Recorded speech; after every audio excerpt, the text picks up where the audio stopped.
The speaker on the board of the speaker. Who is that?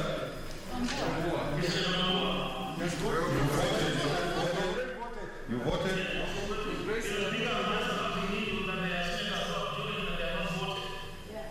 Pardon? They have a reason. But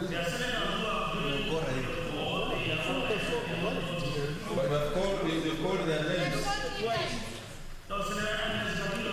They are with you. They are with you.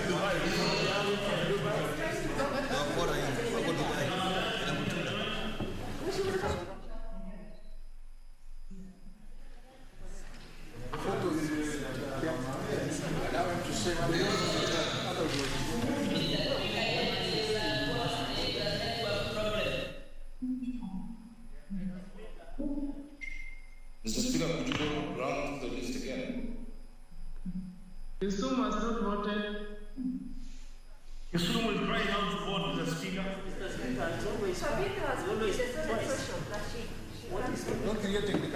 Senator Kavindo, where is she? Senator Kavindo, she was here. I see she's online, Mr. Speaker.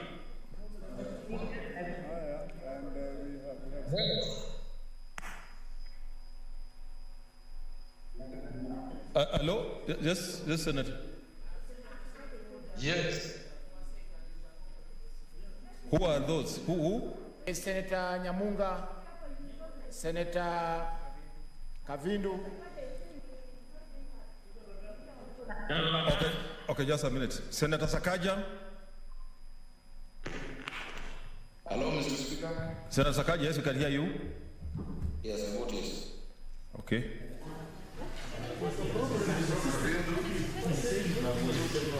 Senator Kavindu. Hello? Yes. I vote yes. Yes. Okay. Yes. Speaker, do you hear me? Yes. Who is that? Lagat voted. Yeah, Lagat voted. Huh? Huh? Can you check that? I have voted yes. Pardon? He's voting yes, not the speaker. But yes,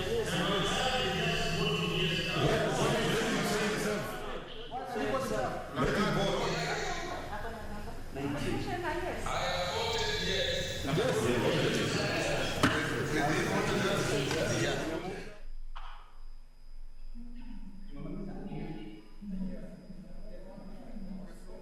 At the Kisumu, we have two senators. Hello, yeah, other senators, let's hear them. Who is that? Kisumu. Oh? Kisumu. Kisumu. yes. Where is she? But you're senator. Who is that? That is Rose Nyamunga. Where is she? Where is she? We want to see her, yeah? No, they have muted me. Unmute.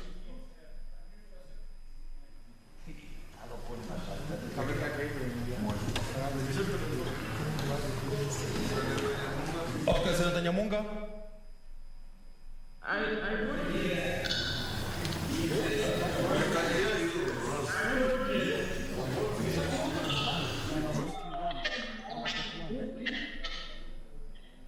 Any other?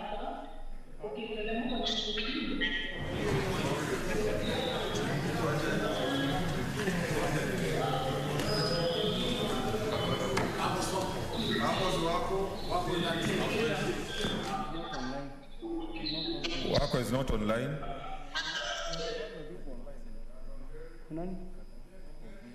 Who is voting for Marara? That is Naomi has voted for Marara. Mahmoud has voted. Mahmoud has voted there. Yes, I voted, Mr. Speaker. Yes, Mahmoud voted. Muhammad voted. Yeah. What about Marara? No, we have not seen that. That is Musurube.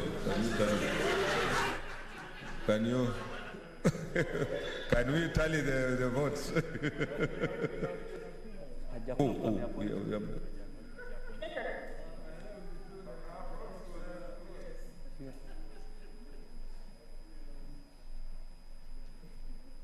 So I think we proceed.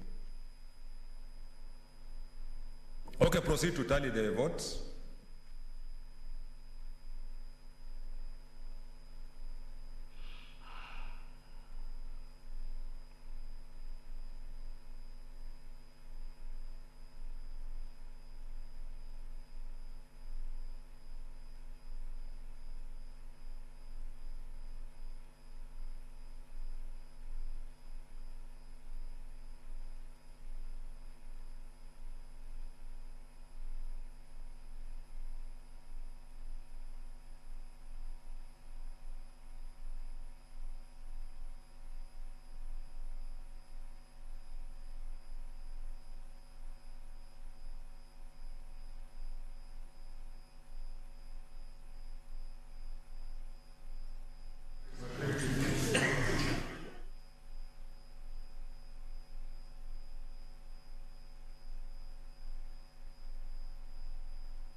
Okay, order, senators, take your seats. Honorable senators, these are the results of the vote. Abstentions 4, nays 2, ayes 25. Honorable senators, the net effect of the vote is that pursuant to Article 181 of the Constitution, Section 33 of the County Government Act and Standing Order 75 of the Senate Standing Orders, the Senate has resolved to remove from office by impeachment Honorable Mohammed Abdi Mohamud, Governor of Wajir County. The Governor accordingly ceases to hold office. I thank you. Honorable Senators, there being no other business, it's now time to adjourn the House. The Senate therefore stands adjourned until tomorrow, Tuesday, 18th May 2021 at 10 a.m.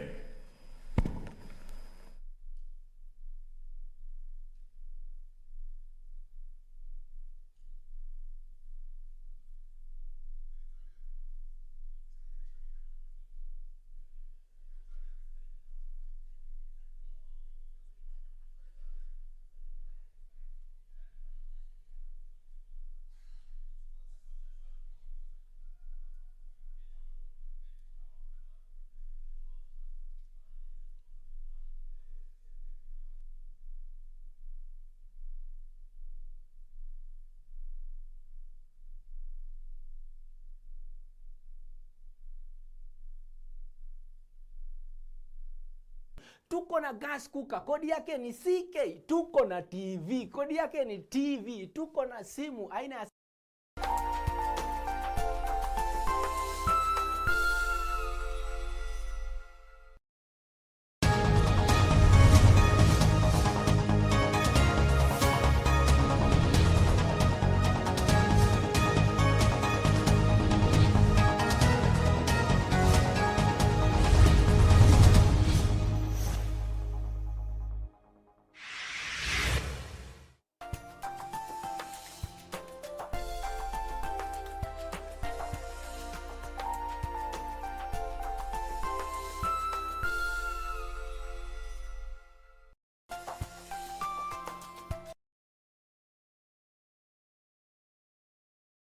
tonight on KBC Channel 1.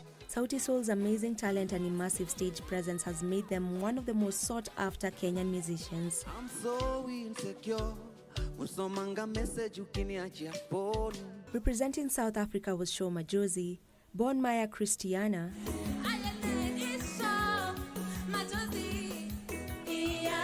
From South Africa, the virtual celebration landed in Nigeria, and the anointed one to perform was none other than Fireboy DML. Many places that I've never been. Harmonize, juzi amerock design ingine, you know, iko cutlery, vijiko, forks. Lakini kuna ingine ni, I don't know if you've seen this. Yeah. Ziko na vidole ni kama cloud. So right there is a madam actually. Would you rock that? No.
Good evening. This is Channel 1 News Hour. Well, thank you for keeping it a Channel 1 News Hour. Well, if you're just joining us, the breaking news is Wajir Governor Abdi Mohammed has just been impeached. Well, these and so much more. Well, my name is Jackie Wambiru. Our sign language interpreter is Anne Wangeshi. For now, we shall take a look at the highlights.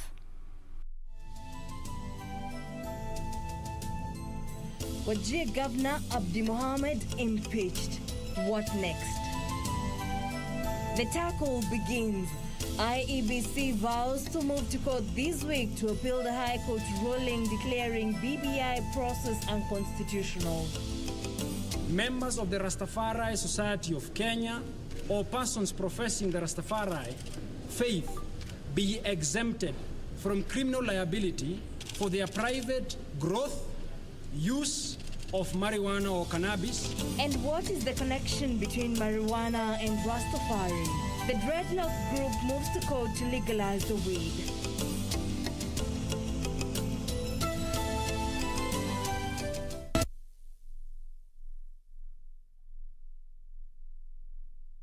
Welcome to the broadcast. Remember, this is an interactive segment where you can interact with us on our social media handles at KBC Channel 1. Now, to kick us off, this is news. Justin. Embattled Wajir Governor Mohamed Abdi Mohamud has tonight been impeached. Senators have just voted for his ouster after an 11-member Senate Select Committee tabled its report unanimously recommending his ouster. This means Abdi's tenure as Wajir County boss has come to an end.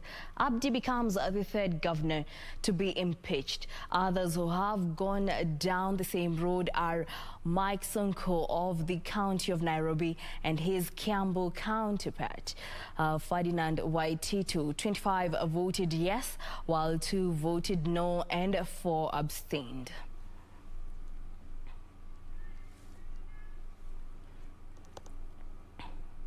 Now, moving on, the Independent Electoral and Boundaries Commission has joined the fray of faulting last week's High Court judgment that declared illegal the process of amending the Constitution through the Building Bridges Initiative. Chairman Wafula Chebukati faulted the 5-judge bench for its ruling that IEBC was illegally constituted at the time it verified the BBI signatures, and as John Curie now reports, IEBC will move to court this week to appeal the ruling. The 5-judge bench in its ruling last week declared that the IEBC was not properly constituted as of when the BBI Secretariat handed over to them the 5 million signatures for verification in a draft of a Constitution Amendment Bill 2020. A ruling that the IEBC now says it will challenge, terming the ruling as revisionist and dangerous to the workings of a commission. IEBC Chair Wafula Chebukati citing a High Court ruling in 2018 that declared that the commission is properly constituted as it had a minimum of 3 commissioners. So what we are saying as a commission is that there are 2 conflicting judgments, and it's only a court of appeal which should be able to throw light as to which judgment in law should suffice for purpose of the commission. The same court last week said the issue was not about the Constitution, but the statute which requires the Commission to have at least 5 commissioners. And I like to appeal to the judges or any other person holding office to respect offices. It costs you nothing to address the president in his proper title. Just as the way it will cost us nothing to call you justices and all that. IEBC joins a list of other litigants, including the State Law Office, that has already filed a notice of appeal indicating intention to have the ruling overturned. The Orange Democratic Movement, a key stakeholder in the BBI process, and the BBI Secretariat, co-chaired by former Dagoretti South MP Dennis Waweru and Minority Whip in the National Assembly Junet Mohammed, are also expected to file an appeal against the decision. Meanwhile, the Youth United for Kenya lobby group has also faulted the decision by the 5-judge bench, accusing the judges of ignoring the plight of youth. The lobby group further accuses the judges of waging a personal war against the president while engaging in extra-legal issues. They came out as a people who live in utopia. They have no idea of what is Kenya and don't care what ails Kenya, or put in a different manner, that judiciary is assessed within Kenya or a parallel state to Kenya. There is no any section ya katiba ya Kenya ambayo Wakenya hawawezi wakabadilisha.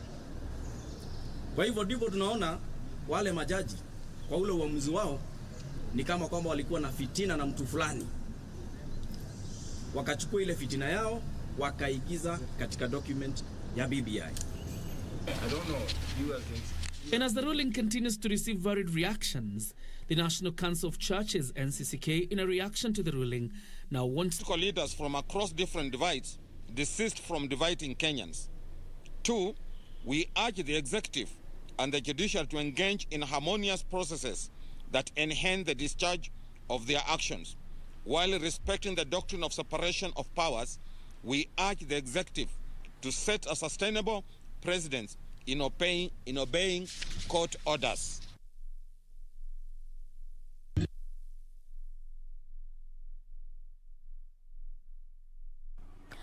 Well, if you're just joining us, Embattled Wajir Governor Mohamed Abdi Mohamud has tonight been impeached. Senators have just voted for his ouster after an 11-member Senate Select Committee tabled its report unanimously, recommending his ouster. This means Abdi's tenure as Wajir County boss has come to an end.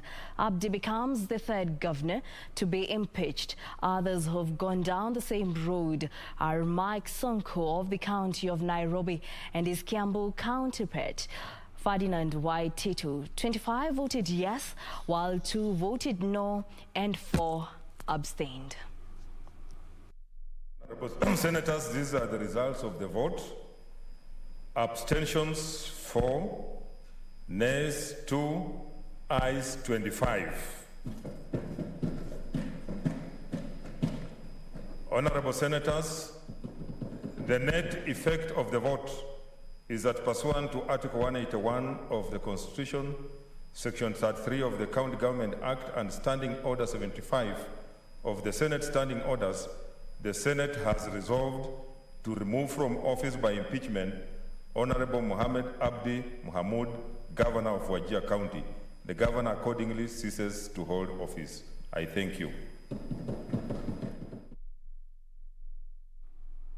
Well, in other news, voters in Bonchari and Juja constituencies will go to the polls Tuesday for by-elections to elect their members of parliament. The Independent Electoral and Boundaries Commission says it has finalized preparations for the exercise that will be conducted in strict adherence with the COVID-19 protocols. It's all systems go for the Tuesdays by-elections in Bonchari and Juja constituencies, with candidates investing heavily in the last-minute push in their quest. Independent Electoral and Boundaries Commission's chairperson Wafula Chebukati was at Mangu High School, the Juja by-elections tallying center, where he gave an assurance that security has been beefed up to avert chaos in the planned mini poll. Staff who will participate have been adequately trained. Got a briefing from the security team, and they have assured me that they'll take charge of security so that we don't have incidents like what happened in the previous by-elections. Chebukati, who was accompanied by the returning officer in charge of the Juja by-elections, Justus Mbidi, promised that the exercise will be conducted in strict adherence to the COVID-19 safety protocols. Anybody who doesn't have a mask, please don't come, or get a mask first before you come to vote. Among those seeking to replace the former Member of Parliament, the late Francis Munywa, Elias Wakape, are his widow Susan Jerry, who is flying the ruling Jubilee Party's flag, George Koimburi, the People's Empowerment candidate, Anthony Kirori of Maendeleo Chapchap, Zulu Thiongo, a former radio presenter who is vying as an independent candidate, among others. Ningeambia wakaaji wa Juja msiogope. Dunia mzima imemulika Juja kuhakikisha ya kwamba utapewa haki yako ya kidemokrasia. We have put agents in every polling center. We have put agents at the tallying center. We shall ensure every ballot casted is counted without any form of intimidation. In Bonchari, the by-election returning officer Benson Ambuko confirmed that all arrangements have been put in place for the exercise on Tuesday. A total of 52,955 voters are expected to cast their ballot at 103 polling centers within the constituency and will be required to strictly adhere to the COVID-19 safety protocols. Meanwhile, Kenya Social Congress candidate David Ogega and the New Democrats Party candidate John Ondieki have dismissed claims that they have quit the race, accusing their opponents of playing dirty politics. I want to make it very clear and unequivocal that Onken John Ondieki is still in the race and is confident of winning this election. And I believe they are having some phobia about my candidature, and that is why they are battling such lies. And I would wish to state very clearly to the voters of Bonchari, I'm clearly in the race and a front runner for that matter. The race to replace the late former Member of Parliament, John Oro Oyoka, has attracted 13 candidates, among them his widow, Teresa Bitutu, who is vying on a United Democratic Alliance party ticket, Pavel Oimeke of the Orange Democratic Movement, Zebedeo Opore of Jubilee, Kera Mary Sali Otara of United Green Movement, Eric Oigo of National Reconstruction Alliance, among others. Reporting for Channel 1 News, I'm Safin Aching Ouma.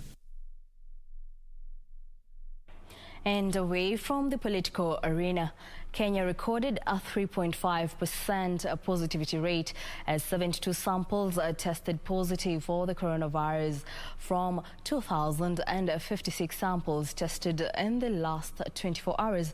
The country, however, reported 10 deaths, pushing the country's fatalities in relation to the virus to 3,013. Kenya's COVID-19 positivity rate on Monday stood at 3.5% after 72 more people tested positive for COVID-19 out of 2,056 samples screened in the last 24 hours. Monday's numbers a slight increase from Sunday's positivity rate, which stood at 3.1%. The figures now pushing the cumulative coronavirus burden to 165,537 since the first case in 2020. Over the last 24 hours, 262 patients recovered from the virus, and the total of recoveries now stands at 113,874. However, another 1,036 patients are still admitted to hospital, out of whom 108 are in the intensive care unit. Another 4,815 patients are under home-based isolation and care program. The number of fatalities resulting from COVID-19 related complications rose to 3,013 after 10 more deaths were reported. Nancy Okware, Channel 1 News. Well, that report by Nancy Okware brings us to our first break here on Channel 1 News Hour. Don't go too far, we still have more to come.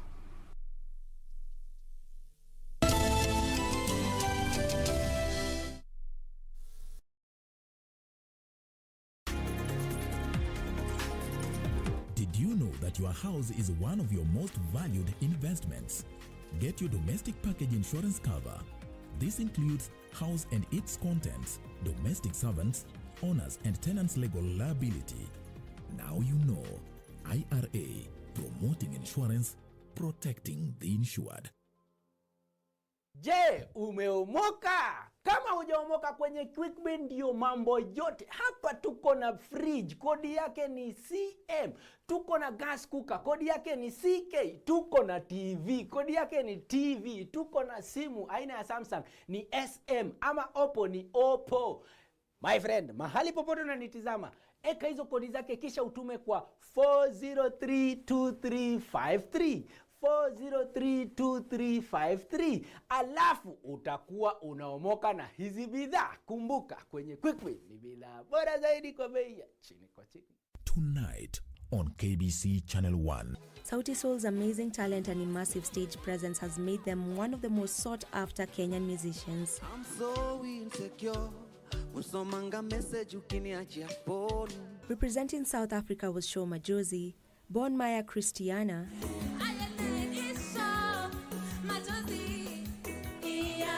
From South Africa, the virtual celebration landed in Nigeria, and the anointed one to perform was none other than Fireboy DML. Many places that I've never been. Harmonize, juzi amerock design ingine, iko cutlery, vijiko, forks. Lakini kuna ingine nilio, I don't know if you've seen this. Yeah. Ziko na vidole ni kama cloud. So right there, it's a madam actually. Would you rock that? No.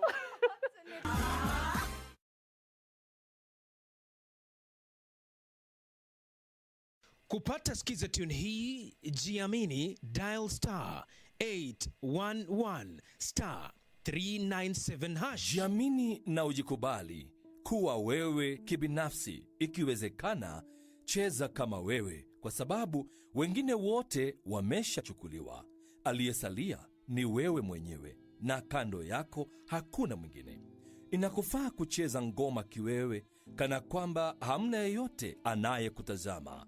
Kuwa mabadiliko Ili kupata skiza tune hiyo ya jiamini, dial *811 *397#. star 811 star 397 hash. On the next episode of Little Daddy. You're really gonna take me? Yes, sir. You're afraid to take the bike you broke and fixed, huh? What do you mean? Hold on tight. I drive fast. Hold you tight? Chan can't answer the phone right now. She asked me to take her calls. What? What's she doing? Why can't she answer herself? Hello? Hugo, where are you? Actually, I don't care. If you're not back within 20 minutes, I will be out of here by tomorrow. You understand? I'm dead tired. You're so dead?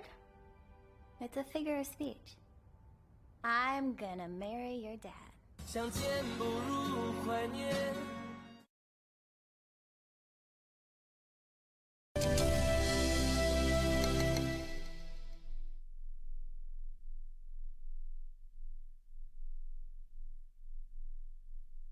Welcome back. Now, a House committee is lobbying for more funds towards the Ministry of ICT, Innovation and Youth Affairs for it to be able to discharge its mandate effectively. According to the Parliamentary Committee on Communication, Information and Innovation Chairman William Kisang, the constituency innovation hubs and connectivity and healthcare systems across the country are among the sectors that need more funding. Speaking on the sidelines of the ongoing retreat between the Parliamentary Committee on Communication, Information and Innovation and Ministry of ICT, Innovation and Youth Affairs in Mombasa, the chairman of the Parliamentary Committee noted that the ministry needs to be adequately funded to help in improving government services through enhancement of technology. Sentiments echoed by ICT and Innovation Principal Secretary Jerome Ochieng. We have connected all county headquarters, all sub-county headquarters across the country, and there is a target this year basically to do the last mile as low as our health centers, our secondary schools, and even primary schools, because we have the DLB project. So with the DLB project also, it is important that all our schools are also connected with fiber optic. So the only issue is resources are not enough. You can't just do it, say, in another 2 or 3 years and finish. We have to continue allocating resources as a priority so that at least we connect eventually everybody else. Hivyo kutumia ile mpango wa Constituency Innovation Hub, tunapatia vijana nafasi ya kuweza kuingia pale, wanaweza kupata kazi zile tunaita online jobs, na hizi online jobs uzuri yazo ni kwamba wanapata nafasi ya kufanya zile kazi ambazo ziko nje ya nchi, kwa sababu kazi ambazo zinapatikana hapa ni chache. Kwa hivyo tunaweza kufurahia ya kuwa tunapata vijana wetu kwa sababu ya ule ujuzi wa kutumia teknolojia, wanaweza kusaidia zile nchi za nje kufanya kazi. Kisang disclosed that plans to build another communications campus in Eldoret are underway and are pushing for more funds for the same. There have been ongoing projects. We have the KMC. I believe we have majority of you might have trained. We are opening a campus in Eldoret, and we are putting resources to have a campus in that western part of Kenya to put up the building and the classrooms. Among the top ministry officials who were present included the State Department for Telecommunication and Broadcasting Esther Koimet, Kenya Broadcasting Corporation Managing Director Naim Bilal, Chief Executive Officer Kenya Film Classification Board Ezekiel Mutua, and Government Spokesman Cyrus Oguna. The committee was going through the ministry's budget allocation and estimates for the 2021-2022 financial year. For Channel 1 News Hour from Mombasa County, I am Anburu. On matters education, learning has been disrupted in at least 5 schools in Baringo South after classrooms were flooded, forcing learners to relocate to safer grounds. A scenario of students and pupils learning under trees or makeshift structures is a common phenomenon here. Local leaders are now calling on the Ministry of Education to address the plight of learners occasioned by the marooned learning institutions. Baringo South, this was the situation. Learners could not report to school on Monday as they could not wade through the water. More than 5 schools have been submerged due to the rising waters in Lake Baringo, thus crippling learning in the area. The most affected being Lake Baringo Secondary School, Salabani High School, Ngambo Primary School, Ngambo Girls Secondary School, Sitaan Primary School, among others. Last year, Lake Baringo waters rose to unprecedented levels, submerging homes, schools, hotels, and hospitals, leaving over 18 schools submerged, thus crippling the education sector in Baringo South. Learners were forced to seek alternative options such as learning under trees, tents, as well as sharing classes as they were left stranded after being displaced. But a temporary reprieve is in the offing. Semi-permanent classes are being constructed through the local CDF office. Baringo South Member of Parliament Charles Cameron, who led the initiative, calling on the Ministry of Education to urgently address the challenge students are going through. I want to appeal to the government that because this school is submerged, we don't have any facility for this school other than this. Please, there are some schools that are having urgent emergency need. And one of them in Kenya is Ngambo Girls High School, Salabani Secondary School. I want to urge the government, the Ministry of Education, that please can you release those amounts so that the construction of this school can go on. Ngambo Girls Secondary, which is among the beneficiary of the new initiative, appealed for more help to the affected schools. Anajitia moyo tu, tuko shule yetu, they are happy. So kama tungepata ufadhili na to improve on that. Hata maji Mboa Hall iko pale chini tu pump maji yakuje, kwa sababu sasa tunanunua hii ya lori haitoshe.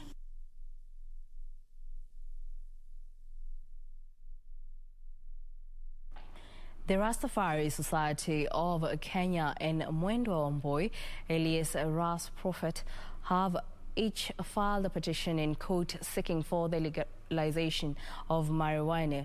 Rastafari Society of Kenya, in its petition, raises issue with Section 3 of the Narcotic Drugs and Physiotropic Substance that outlaws marijuana, arguing that this criminalizes the Rastas' spiritual use of cannabis, yet the manifestation of their religion enjoys constitutional protection. Let's just converge here because of this sun. Donned in colorful turbans and other artists. Selassie the first. Symbolizing the Rastafarian movement, the Rastafari Society of Kenya and Mwendo Wambua, alias Ras Prophet, were notable guests at the Melimani Law Courts.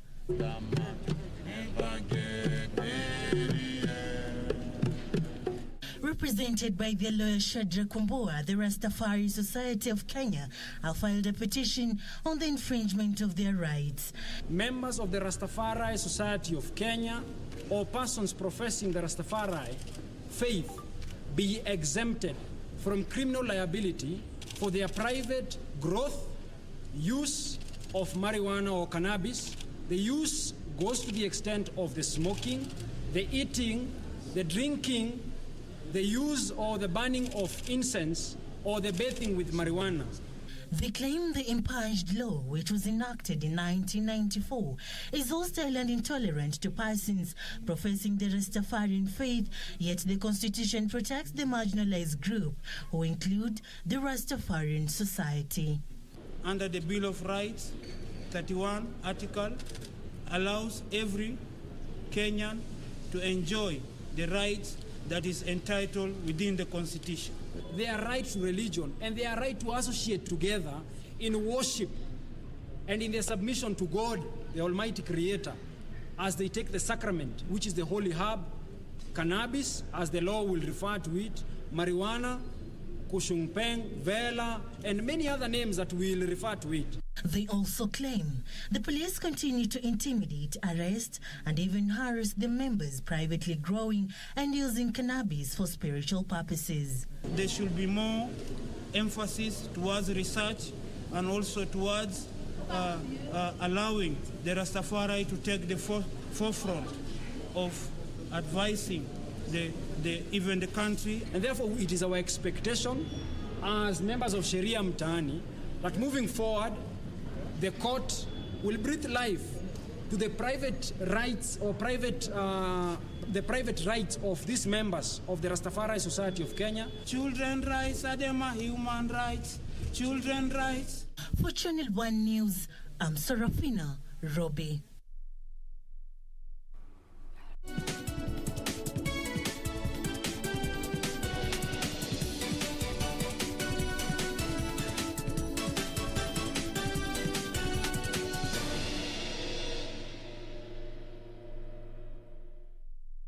Now let's talk business. 7 firms have so far admitted in the Capital Markets Authority's regulatory sandbox. Now the firms include Pesesha Africa, Innova Limited, Genghis Capital Limited, the Central Depository and Settlement Corporation, Pipel Group, Barium Kenya and Forefront Management.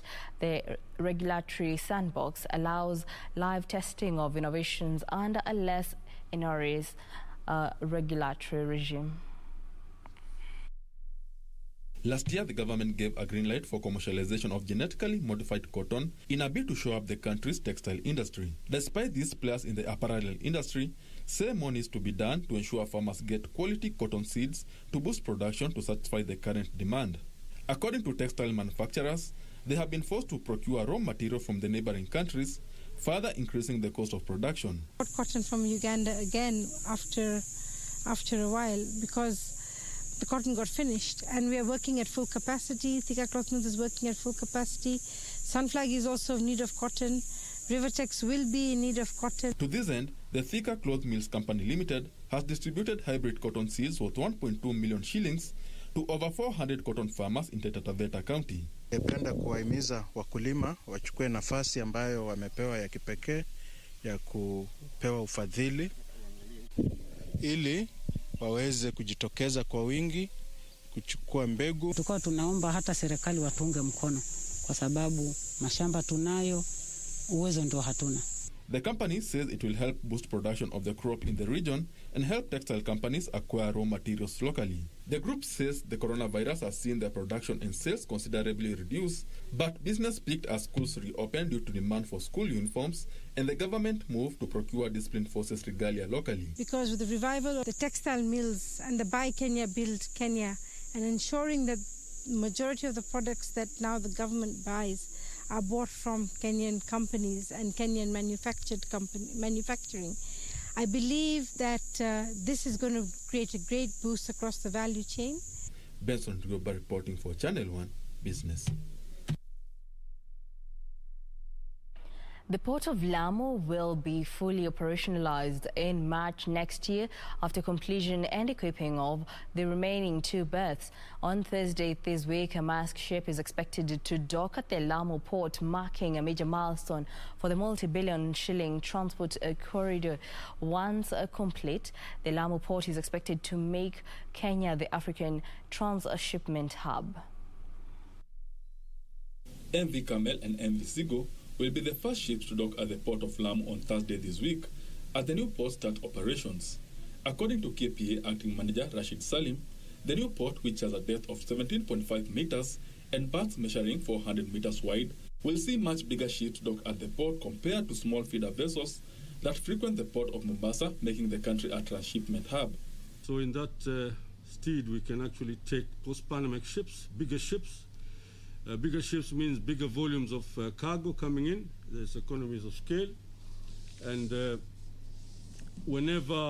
it will not be a competition exactly. That we can accept the post-Panamax vessels, and it's designed to operate vessels carrying at least 12,000 TEUs compared with Mombasa, which has only a draft of 15. The port is expected to serve northern Ethiopia, southern Sudan, Zanzibar and Mozambique that are currently served by the ports of Djibouti, Durban and Salalah in Yemen. The port itself, we should complete all the works, the 3 berths and everything by November this year.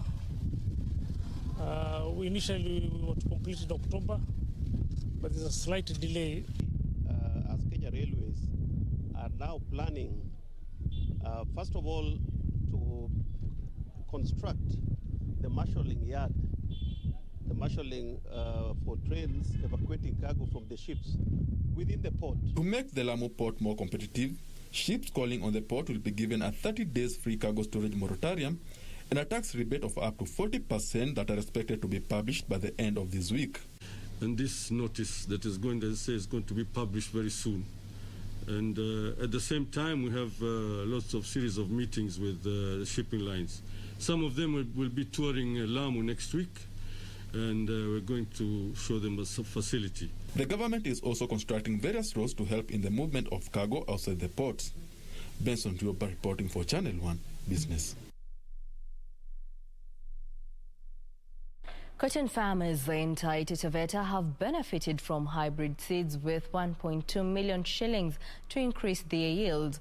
Thika Cloth Mills Company Chief Tijal Dothie says there is need to equip farmers with appropriate farm inputs to satisfy the cotton demand in the country and reduce the country's cotton import bill as the government continues to revive granaries across the country.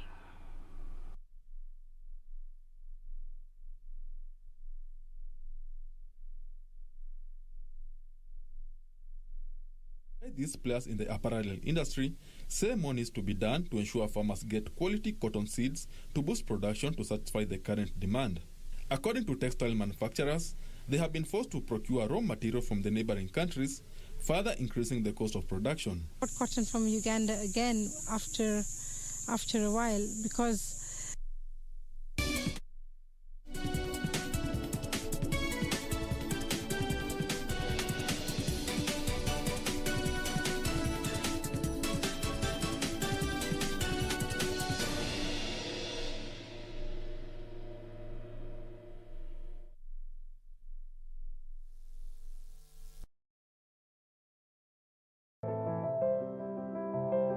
Sasa, hii ng'ombe ni yako.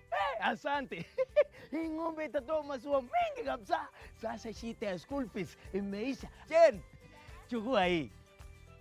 Hebu nikuulize, hii maneno nasikia ya bima ya elimu inaweza kuwa namna gani mtu anachukua? Process ya kuchukua insurance cover yote ni rahisi. Hata niko na cover ya gari yangu. Kwanza unajaza proposal form kama hii na uijaze wewe mwenyewe. Na kama haujui kusoma, uijaze na mtu unayemwamini. Hakikisha ile majibu umepatiana ni sahihi na ni ya kweli. Pia thibitisha insurance cover imeangalia maslahi yako. Na usiwahi sign proposal form ambayo haijaandikwa kitu chochote. Pia ukumbuke kujitolea photocopy yako. Sasa wacha nianze hiyo process. By the way, ukisubmit hiyo proposal form, uhakikishe umepatiwa policy document.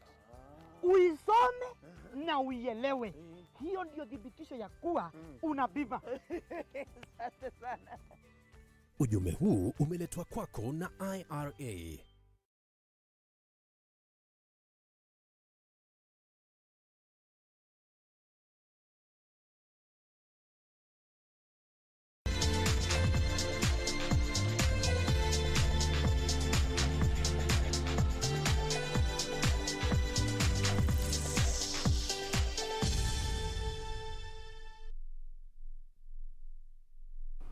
And in the sports arena, reigning world 5,000-meter champion Helen Wambiru produced a masterclass performance to win the women's 5,000-meter final as the three-day event of AKDF track and field meeting kicked off at the Nyayo National Stadium. Collins Chorus emerged victorious in the men's 10,000 meters with Albert Barkach coming a close second.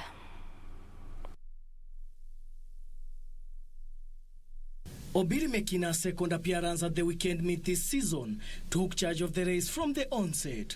The world 5,000 meters champion led the leading pack that comprised of Joyce Chepkemoi and Sheila Chepkirui. Wambiru crossed the line in 15 minutes 22.64 seconds, ahead of Joyce Chepkemoi, who settled for the second position. Sheila Chepkirui completed the podium dash. Leo mbio itakuwa rahisi hivyo sababu tulikuwa na watu wenye wamekimbia vizuri, wako na uzoefu katika 5,000 meters, but for me to win it's a big achievement for me sababu it's like nimeshinda 6 times now. In the men's 10,000 meters final, Collins Koros edged out Albert Barkach to win the race in 28 minutes and 39 seconds. Barkach came in second, taking 28 minutes and 42 seconds, while Abel Mutai settled for the third position in 28 minutes and 48 seconds. Nilikuwa natarajia nipate ushindani mkubwa kati yangu na Kandie ambaye pia ni mwenzangu kwa training, tumetrain naye kwa muda.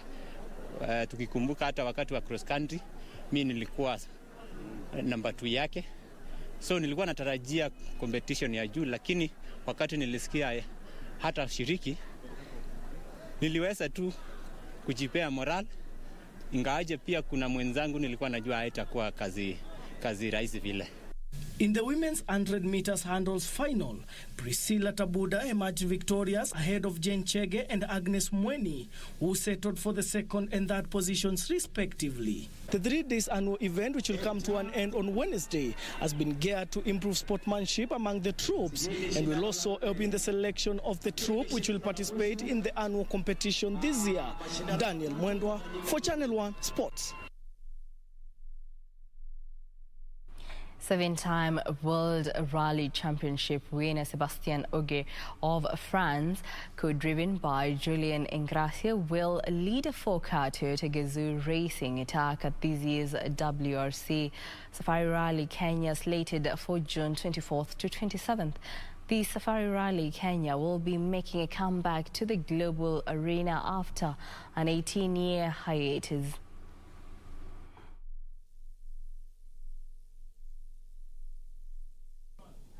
Ogier will lead compatriots. Great Britain duo Elfyn Evans, co-driven by Scott Martin. Finland duo Kel Rovanperä, co-driven by John Haltinen. And Japan duo Takemoto Katsuta, co-driven by Dan Barrett. Meanwhile, Hyundai will peg their hope on Odd Atana, co-driven by Martin Jarveja. Thierry Neuville, co-driven by Martin Weideke, and Dani Sordo, co-driven by Borja Rosada. Drivers will cover the Kasarani Super Special stage on June 24th. Before heading to Gedong on Oserian on June 25th. The cars will then head to Elementaita, Soisambo's Sleeping Warrior, before covering the Malewa Loldia and Hell's Gate sections on the final day, June 27th.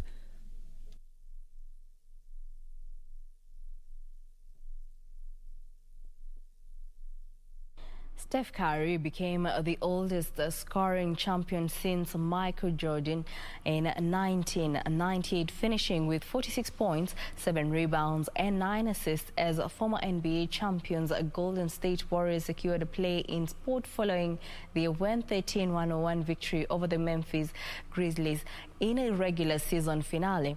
Now the LA Lakers also booked a slot in the play-in tournament after beating the New Orleans Pelicans 110-98. The Philadelphia 76ers topped the Eastern Conference standings, while the Utah Jazz qualified for the playoffs after finishing top on the Western Conference standings.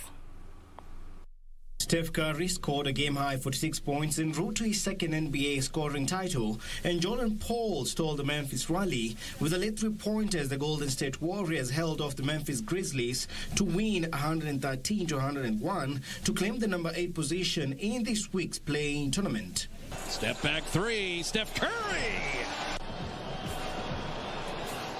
Steph weaving through 2 defenders, pump fake, and finish with the floater. Everybody has to be confident knowing that they're going to make an impact on the game on both ends of the floor. And we need every single one of them if we're going to do anything in the postseason. It's been a long, difficult season and a difficult year for everybody. And trust me, we feel your support, and everybody at home watching, we feel your support. Thank you so much for what you do for us every day. You're the greatest fans in the NBA. The Lakers finished 7th after they beat the New Orleans Pelicans 110-98, with LeBron James scoring 105 points. Stolen by LeBron. Here comes LBJ. Defense, offense, scored for Bron. In the draft. Bounce, here he goes, LeBron! Anthony Davis scored 14 points, Andre Drummond had 13 points, and 13 rebounds. Dennis Schroeder had 12 points, and Kentavious Caldwell-Pope added 10, as the Lakers won their 5th consecutive game. Obviously, we know we wanted to play a lot better this season, but injuries took a toll on our team. But we're finally starting to get whole. We're starting to feel a little bit better about our situation. We ended the season on a 5-game winning streak, or 4-game winning streak, I don't know what it is, but I look forward to the challenge. With only 6 teams qualifying automatically for the playoffs, the winners of the play-in tournament will receive the 7th and 8th seeded positions in each conference. Following the play-in tournament, the NBA playoffs will commence with the traditional 16-team best-of-7 series structure.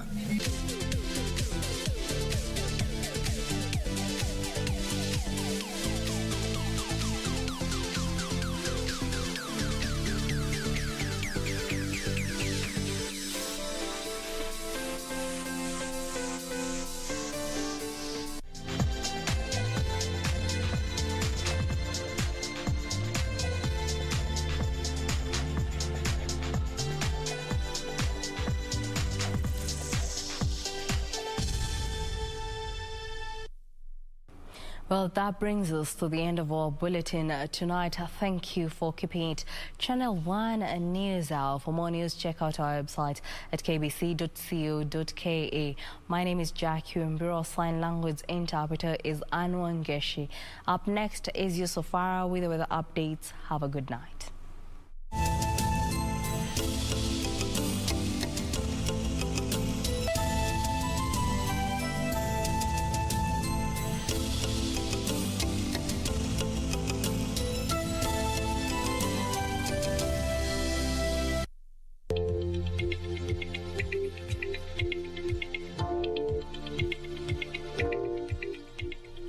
Rainfall is expected to continue in the eastern and west of the Rift Valley region tonight, with temperatures dropping to 12 degrees Celsius in Kericho, thus making it the coldest. Strong southeasterly winds of up to 25 knots blowing over the eastern half of the country. Good evening and a warm welcome to your Channel 1 with the updates. My name is Yusuf Farah. Tomorrow morning, areas of Nyeri wake up to light rains, partly cloudy conditions and sunny intervals.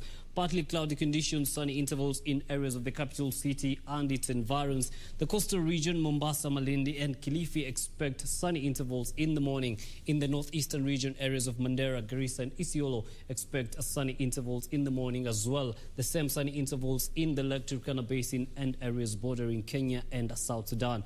In the afternoon, showers accompanied by thunderstorms in areas of Kisumu, Kitale, Kericho, Eldoret and its environs, all the way to Lodwar, the capital city. Showers accompanied by thunderstorms as well. The coastal regions, sunny intervals in the afternoon. In the northeastern region, expect sunny intervals in the afternoon as well.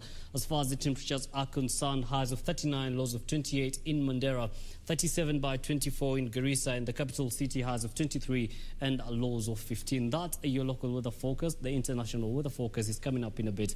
Again, many thanks for keeping it Channel 1. Make a date with me tomorrow, same time, same place. Until then, do have yourselves a pleasant night.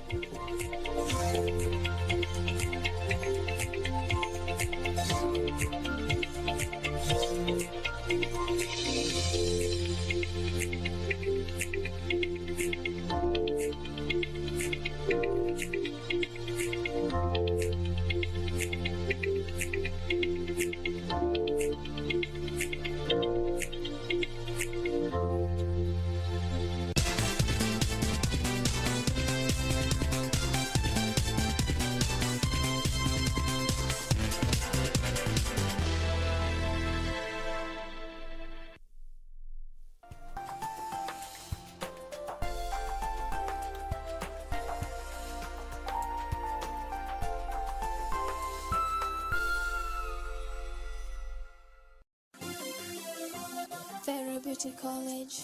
Vera Beauty and Fashion College, with branches in Nairobi, Eldoret, Thika and Meru. Did you know that we are a TVET approved institution? We offer courses in fashion design, interior design in soft furnishing, event decoration, flower arrangement, event planning, hairdressing, barbering and dreadlocks, beauty therapy, makeup, nail technology, spa massages, teaching skills, TOT, solo business management, and many more. Register now and visit our website on www.verabeautycollege.com. You can also call on 0725 923 550 Nairobi branch, 0728 087 689 Eldoret branch, 0722 22 7428 Thika branch, 0725 000 706 Meru branch. Vera Beauty and Fashion College, a TVET approved institution.